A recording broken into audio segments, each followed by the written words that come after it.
gara garaatti jechuudha. Kanas dhumatti wanna akkasii gaafatamuun hafeera dabale. Babbeektani waan ta'eef hojii keessan. Wanna akkasii dhiisa Mammaduun erga gootan immoo isa sobinaa fa'aa tocheessinis. Sobinaa dhugaartu dubbadhaa bakka sanitti litte bulaa. Yoo si fuudhu dhiises wanti isinitti immoo jalqaba irratti nama tokko otoo jaalala otoo sargii keessa yookaan immoo maatii irraa wal biraan ga'een dura arra wal barte miti otoo jaalala keessa waliin hin seeniin nama tokkoon arra wal barte gwaddanyannatiis haa ta'u jaalallees haa ta'u abbaadhaaf abbaa manaa si fuudhuuf tidaariifis haa barbaadu har'a wal barte dubartiis haa taatu dhiira har'a wal bartee ni miti wanta tokko walitti dhiyaattee torbee tokko erga waliin haasoftee booda jireenya kee keessa wanta ta'ame tokko eenyummaa kee dhugaa barsiisin. Isa eenyummaa kee sobaatiin nama hin bariin. Atis dhiirri wanna hin qabne tokko jaakettii hin qabne tokko jaakettii bitachuu hin dandeenye tokko jaakettii namaa biddireeffattee toonee eenyummaa sobaatiin dhaqxee hin bariin. Eenyummaa kee dhugaatiin dhaqii bari. Fuula hin qabne tokko takkaa kan dhiqattee hin beekne tokko gaafa sana dhiqattee shittoo namarraa biddireeffattee dhaqxee ishiin bariin. Eenyummaa keessa dhugaatiin bari. Atis isheen dubartii eenyummaa keessa dhugaatiin wal baraa. Har'a yoo si jaalate si walitti fufuu danda'a. Har'a yoo si jaalachuu baate asumatti dhaabuu dandeessa. Waa walitti yeroo dabarsitan hin qabdanii, waa walitti miidhamtan hin qabdanii, waa walitti dagattan hin qabdanii, asumatti dhaabuu dandeessa. Asumatti qo'aaccaatan jechuudha. Fagoo sinnoof eenyummaa keessan dhugaatiin namni sin jaalate sanaa jaalatu har'uma. Ani yoon nama badduu ta'e har'uma nama badduu ta'uu kiyya baree har'a wana jaalate nama badduu kiyya wajjin na wajjin itti haafuuf. Yoon taane fasumatti qaxxi wanni fagoo nu oofu hin jiru si galee. Atis isheen dubartii eenyummaa kee dhugaatti eenyummaa keessa dhugaa saniin isa bare. Ati maqaan kee seenaa ta'e asirratti karaa keessaa eenyummaan kee maqaan kee baraa ta'uu danda'a. Isa sana nan baruu danda'u maqaa kiyya asirraa kanaatu hin taane maqaa keessa dhugaa saniin nama san baruu qaba jechuudha. Sababni isaa eenyummaa koo dhugaatii miti waan ta'eef kun. Atis isheen dubartii akkas innis isheen dhiiraa akkas eenyummaa keessan dhugaatii nama san baraa. Yoo si jaalate gaafasumas jaalata. Yoo si dhiisas gaafasumas yaadiitu bakka. Achumatti haa dhaabbatu wanna fagoo sin oofu hin jiru.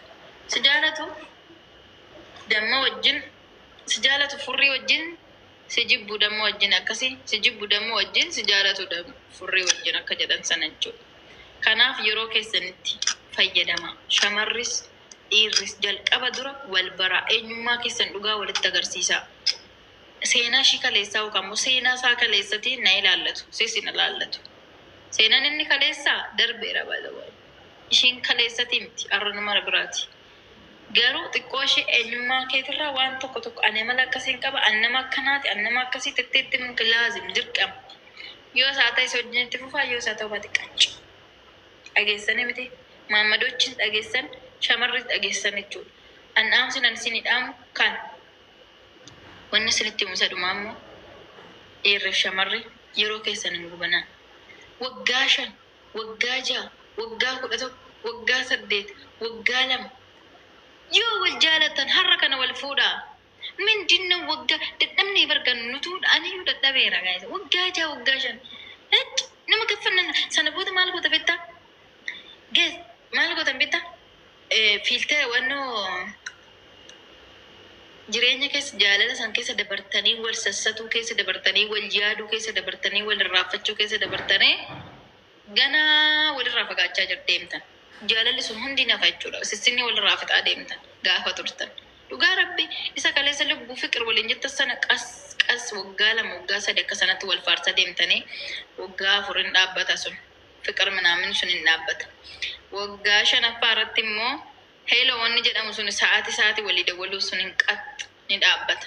Achitti waggaa sana wanni hundi kaleessatti wal faarsitan sun hundi dhaabbachaa deema jechuudha. Yaani gana akka nama kamitti wal jibbaa deemtan. Wallahi wal jibbaa deemtan. Jechuun akka nama noormaalii ta'aa deemtan bakka. Akka fiqireenyaa otoo hin taane akka nama noormaalii. Fixattan kaa jaalala qabdan bar hariiroo keessa waggaa meeqa waliin teessanii fixxanii bar dhumeera maal wal faarsi darre. Sissinni wal irraa fixxan eenyummaa keessan argitan dhumte. Maal wal faarsita waggaa 5 waggaa 6 booda. Utuma wal fuutan yoo namni akkanaatti daariif waliin ta'u. Wallahi tadaariif akka kana waliin mala wal jaalatee mana keessa waliin jiraatan natti fakkaatu.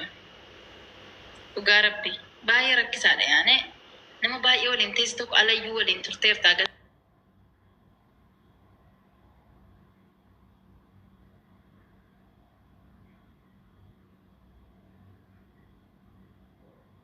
sana gizum wal yaadan gizum wal yaadan sana otoo wal fuudhanii otoo sissinni jaalalli isaanii bishaan hin dhugin otoo jaalalli isaanii kichuu akkuma ta'ee jiru sanatti wal fuudhanii baay'ee bareeda. Yoo kanaan taane dhiisi deem jireenya siin ta'u wallaahi. Waggaa torba waggaa sadde waliin teesse kaate jaarsa naa ta'u kammoo jaarti naa taatattee hin eegin. San biraa kutii nama haaraa jalqabe. Yaa akkas hin ta'u bakka wallaahi hin ta'u. Gammachuun qabdu jireenya kee keessatti. Isuma kaleessa waggaa meeqa waliin jaalattee jiraatte san bar gaafa tidaarii keessa galte gammachuun qabdu namsa waliin. Baay'ee ulfaataadha baay'ee waliin. Silazii akkas akkan goone gizeetti waggaa waliif kennuu dhiisatii yeroo walii alaala walii teessanii yeroo walitti kennuu dhiisatii gizeetti wal fuudhaa. Yoo dadhabdan immoo wal gadhiisaa. Akkasi dhaamsi kiyya amata kanallee baay'istanii waliin jiraatinaa shamarri tote beektaa amalli yeroo hundi shamarritu maal goote beektaa kaayyoodha. Dhiirri tokko si fuudha hojjetteen anis keessan jira waa ta'u. Dhiirri tokko si fuudha gaafadhe kaayyoon qaba. Kaayyoon qaba. Sunis inni dhufa si fuudha. Kaayyoon qaba. Sunis si fuudhadha. Kaayyoon qaba. Kaayyoon keessan hin dhumuuti dhiirri dhaabbatee hafuu qaba. Wallahi bar drama bar hojiin keessan wallahi andi ko hojiin keenya inni kofalchiisa wallahi gizeen taa'etti ilaalu. Qoy kaayyoon keenya kun kamisa? Hin dhumuusaa kaayyoon keenya kun. Kaayyoon qaba. Kaayyoon qaba. Kaayyoodhaaf han biyyaa bahe. Kaayyoon kun keessan hin dhumuuti inni taa'ee waggaa meeqa sin eeguu qaba? Gudiidhaa bir. Kaayyoon qaba to'attu akka dhaabbattee namni dhaamsa kiyya.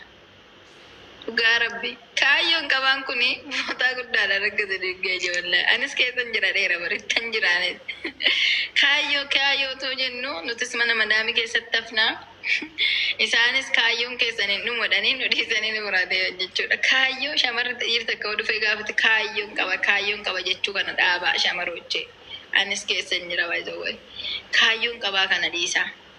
Kaayyoon keessan jaalallee keessa wajjin itti fufuu danda'a. Kanaafuu kaayyoon qabaa kaayyoon keessan waggaa 3 biyya arabaa oteenye baqqeedha. Kana booda gallee tidaarii qabachuun laazim. Achi booda kaayyoon qaba jennaa mana madaamii keessa deemnaa kaayyoon keenya sunis galman ga'uu heerumneetis hin heerumnu fararraanee hafnaa jechuudha. Kaayyoon keenya sachumatti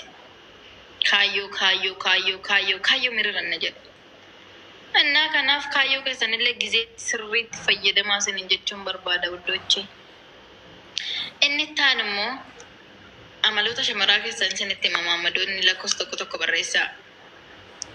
Wanta gizee tokko anaafillee amala shamaraa keessaa numa dubartiidha nuuf hin galle tokko isinitti iccitii dhoksaa tokko jechuudha. Garuu shamaroochee soorii iccitii keessanii muudhafan deema dhiifa manaa godha.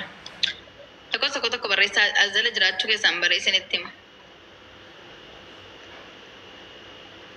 Lakkoofsa tokko maammadoon barbaada. Maammadoon lakkoofsa tokko barreessaa iccitii dubartoota sinitti hima. Shamaroonni immoo na of galchaa. Ilaa amala dubartii keessa immoo amala tokkisee tokko yeroo tokko anaaf iyyuu gaaffii kanatti ta'u dubartoonni tokko akkatti sin hubatta rabbiin kun haa beeku garuu ani iyyuu hubachuu hin danda'u gizee tokko maal inni beektani ofiishiitti si bilooktee kaatee ofiishii sitti aartee karaa hundaan bilooksi gooti. Karaa hundaan sitti nyaqanyaqtee karaa hundaan bilooksi goote karaa ishee argattu hundaan si bilookti. Sana booda maaliif na dawwaluu dide? Haga ammaa naan barreessine jechuudha. Maaliif na dawwaluu dide? Maaliif na barbaadu dide? Sitti aartii bar. Si bilookte bar karaa ishee argattu sun hundaan. Karaa hundaan si dhabamsiiste. As deebitee immoo maaliif na dawwaluu dide balaaf itti buuste jechuudha. Maaliif na barreessu dide maa na barreessu maa na dawwaluu dide maa na barbaadu dide jetti. Wallahi dhugaadha rabbiifu. Shamaroonni dhugaa miti. Sana booda maal goota gaafaati bilook irraa si gaasti qoy minaan isa laala guduma isaa tan laala jettee bilook irraa isa kaastee immoo karaa tokkichaan isa laala. Inni sila duruu ishee eegaa ture itti barreessa. Eessi turte maaliif na barbaadini iyyuu kana dur? Balaa kana buusti kana booda. Nan jaalatta jechuudha. Maaliif iyyuu nan barbaaddu? Amma na arge akka nan jaaladha. Sana booda balaa ooltee sana jedha balaa. Mee sila ofii bilookte. Ofii biloolatti kaaste. Karaa hundaan karaa isheen arganne karaa ishee argatu hunda bilookte. Mee karaa kamiin ishee argatu? Samaa irraa